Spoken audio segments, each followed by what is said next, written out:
Good day, everybody, and welcome to my video for activities to start early in RuneScape for great experience and money.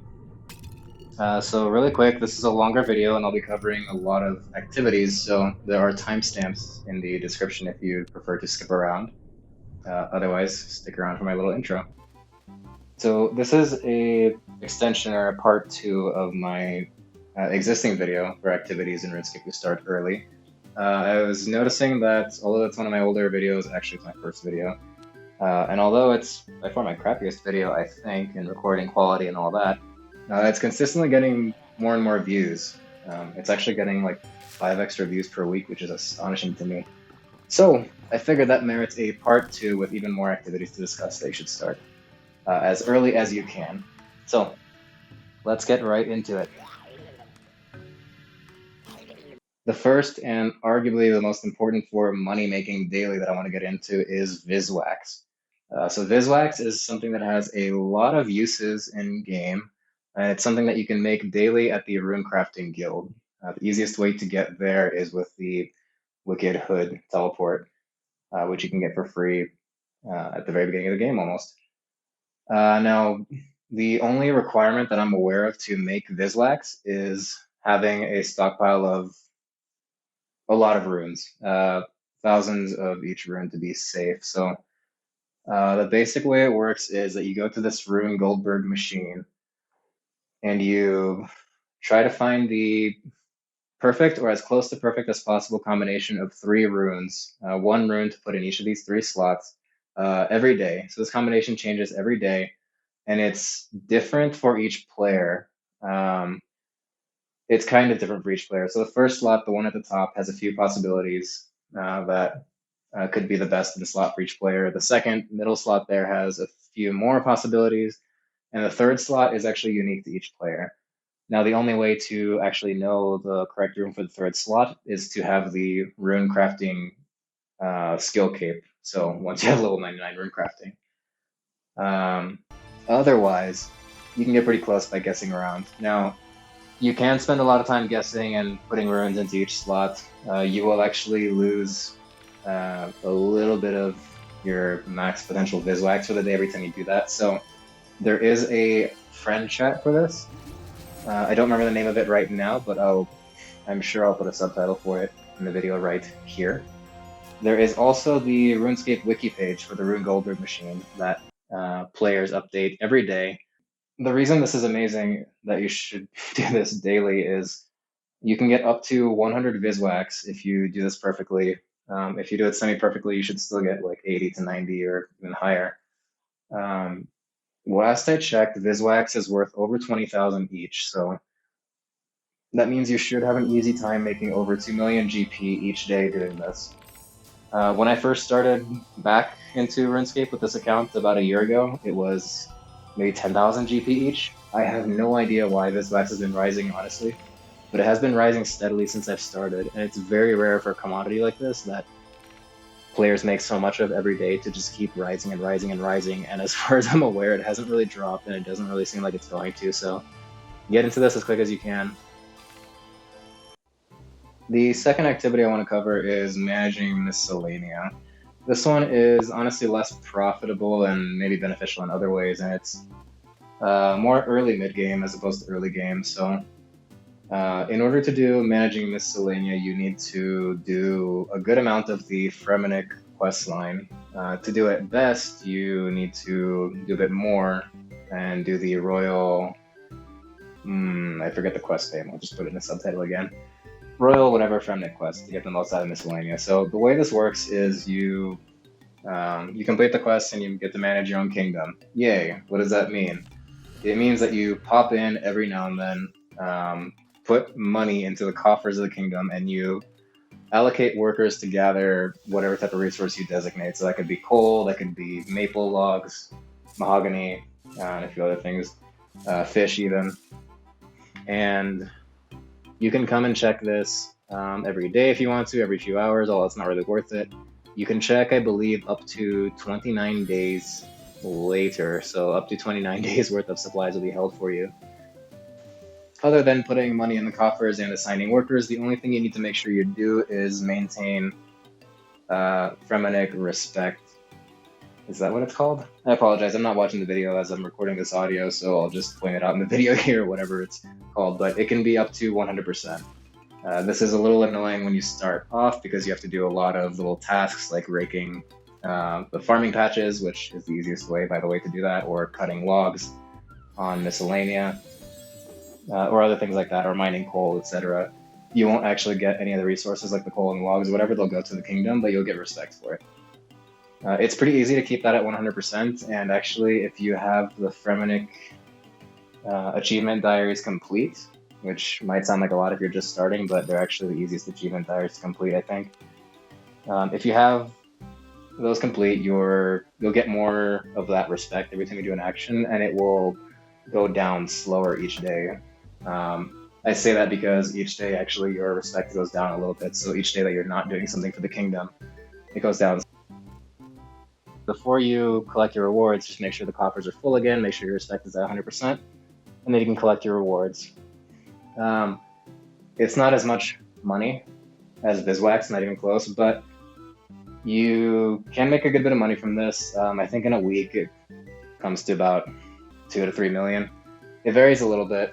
I put my resources in mahogany logs because they are worth the most money, and maple logs because I actually dump those into my auto disassembler invention machine in order to get free simple parts often because I make my own divine charges. So there are a lot of ways you can do this. If you're an Iron Man especially, this is a great way to get resources like coal and fish or other logs.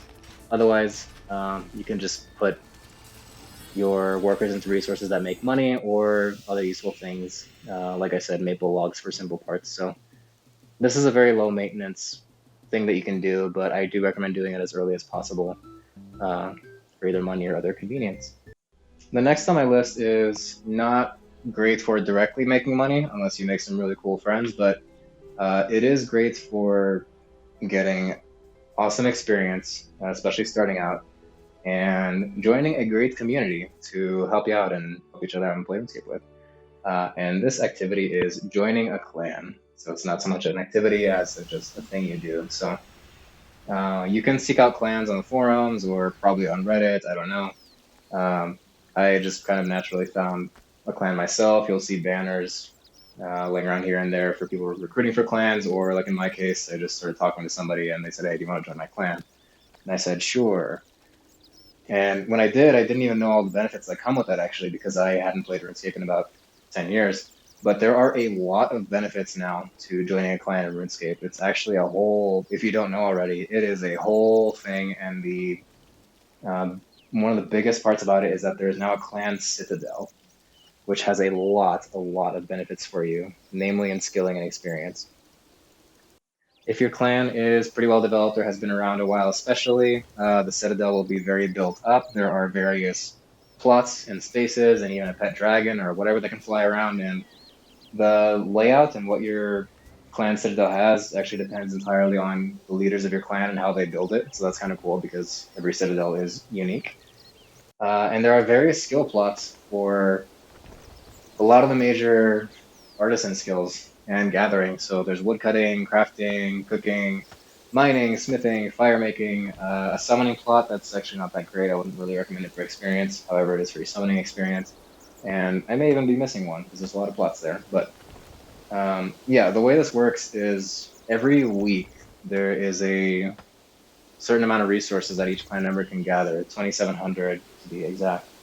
And you can go to any one of these plots and just start skilling. The skilling in these plots is A, free, B, will level up your invention items if you have them, so that's handy.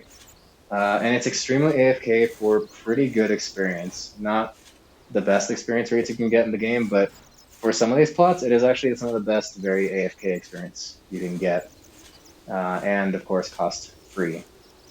With most of these plots, if not all really, you can basically click once every 15 seconds or so to restart the action that gets you experience. If you're a little more active with it, it'll go faster, but it's so easy to AFK that it's not even worth it. In my experience, I found that All the plots take about the same time to reach the max resource cap of 2700. It's about a half hour if you're kind of really paying attention and on it, maybe like 40 minutes if you're a little lazy about it. If you have bonus experience or pull scores or double experience even, this is a great place weekly to dump that. There's a lot of benefit to capping every week, which means reaching the max resource cap of 2700. You can activate an avatar bonus every week. And you have two options. The first option I've never actually used, but that is that for the coming week, it gives you more experience, even more experience for skilling at the Citadel. So that's a great one if you're working on a specific skill like cooking, mining, etc., that you can train with Citadel. The other option that is much more universally helpful is a flat experience boost for the entire week for all your skills. So this starts at 3%. You don't really need to do anything. Actually, I stand corrected. I think some clans might require you to cap weekly or something like that. It varies per clan. But anyways, you can activate this weekly and get a minimum of 3% boost, flat experience boost to all your skills. And this can be increased up to 6% if you have a continuous fealty with the clan going. What that means is that you've been capping every week, essentially. So if you cap for 3 weeks in a row, for example, you get an extra 3% up to that 6%. You may notice in this video that my bonus is only 4%. That's because I haven't been capping in a while, and I'm just starting to cap again because double experience is coming. Oops. Sorry, guys. So that's the real benefit of, that's the direct experience and skilling benefit of having a clan Citadel. There are, of course, lots of other benefits to having a clan, namely having people to ask questions and ask for help for things, especially if you're a returning player or you just need to know random things about the game. And on this note, shout out to my clan, Rome's Legion. I can't have a whole clan segment without shouting out Rome's Legion. They have been awesome and are always looking for new people, and the Citadel is super built out. So, yeah, come join if you need a clan. They're great. Next up is one of my favorite activities because it is the best weekly experience for Herblore, one of the most painful and expensive skills that you could possibly train, and a little bit of fire making experience too. And it is Herby Werby. So this is a weekly D&D that takes place on Anachronia. And I don't usually do this in my videos, but I will have a segment here of how to get there because I actually found that it was kind of difficult to find my first time getting there. After you do Herby Werby at least once, you can buy teleport seeds to go there again, which I highly recommend as it makes it much easier. The long story short of it is that with Herby Werby, it takes about 10 minutes at most to complete weekly, and I highly recommend using your weekly reset tokens, which I'm sure you have plenty of on this, because from what I recall, up until about level 70, maybe mid 70s, close to 80 Herblore, you'll get about one level every time you do this D&D. Later on, as you level Herblore, you actually get you reach certain milestones where you get more Herby Werby experience. I'll give you an example right now. My Herblore level is a little bit high. It's close to 112, and I get about 300,000 experience every time I do this. Now that is with bonus experience and with pull scores. So what that actually means is about 100,000 experience flat, again in 10 minutes, but I highly recommend bonus experience and pull scores for this in particular since it saves you so much money and time. And what that means is that at this point is that with the weekly reset token and doing this twice, it means I get 600,000 Herby Werby experience in less than 20 minutes. Because if you have Surge and you're used to this and it's been, you've been doing it for a while, you can do it in faster than 10 minutes. So very, very worth it. As I mentioned at earlier levels, you won't get as much experience as I am right now, but it accumulates a lot every week and it saves you a lot of money and time in the long run. So how do you play?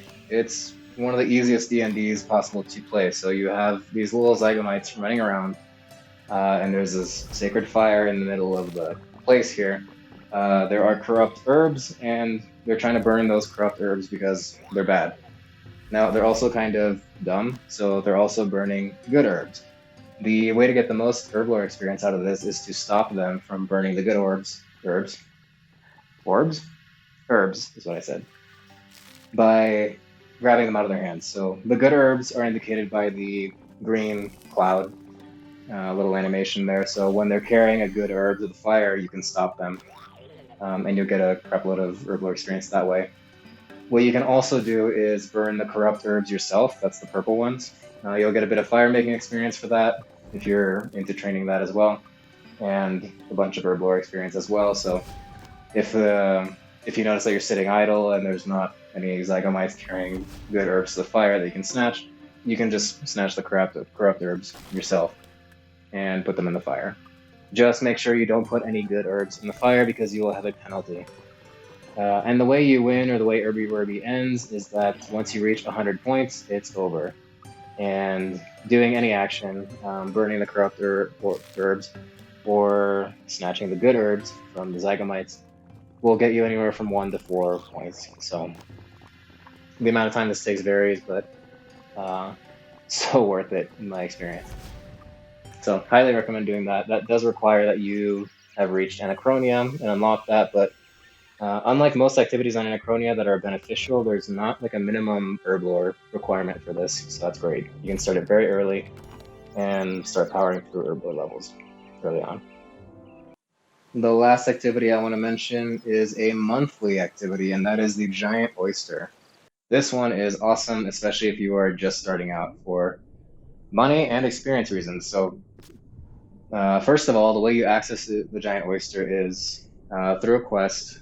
And God, I should really look these up before I start these videos. I apologize, I'll have it in the subtitle again, but it's the quest that makes a mockery of the original old school RuneScape tutorial island, and it's actually a hilarious quest to play through. Long story short, without spoilers or whatever, you go through the original tutorial island, except it's all underwater now and cursed or whatever, and you have to do all the original things in the tutorial island, but underwater, which makes it very difficult. So anyways, it's a whole knock on like how a lot of that was kind of dumb and how they've made it so much better now and all that. So anyways, do the quest anyways. It's a fun one and a funny one.